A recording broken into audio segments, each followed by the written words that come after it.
everyone! Good morning! Shoutout pala sa inyo dyan lahat guys. Lalo na dyan sa mga nanonood. Yun, mapagpalang umaga sa ating lahat guys. Tandaan natin guys na lahat ng bagay may dahilan. Minsan guys, naiisip mo ba? Lalo na yung nagsisimula pa lang mag-vlog. Naisip mo, bakit nga ba bigla ka nagkaroon ng interest dito sa media? Wala naman sa plano mo yun, di ba? Kasi parang ako lang din. Wala sa plano to guys. Wala akong balak. Pero, bigla ako nagka-interest na parang positive lang. Kahit alam natin na wala nagsusuporta, pero patuloy pa rin. Na parang ano to guys dito kasi sa media guys, may pinag-aralan ka man o wala.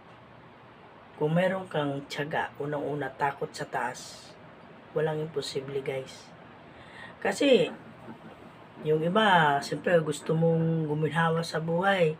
Kailangan may pinag-aralan ka, magtrabaho ka ng maganda, maayos para guminhawa buhay mo.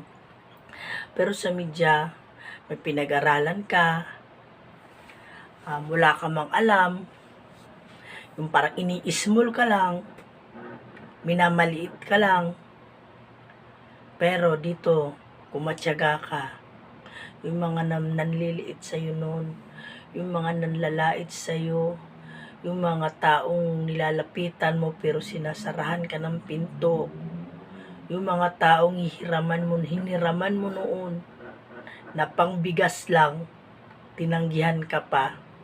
Darating ang panahon, sila naman yung lalapit sa'yo. Kaya, laban lang guys. Kahit alam nating mahirap, pero walang imposible. Gawa lang ng tao to. Kaya imposible hindi natin kayang gawin. Ang di natin kayang gawin yung gawa ng Diyos. Diba guys? Kaya, laban lang. Good morning sa inyong lahat. I love you so much. Bye-bye.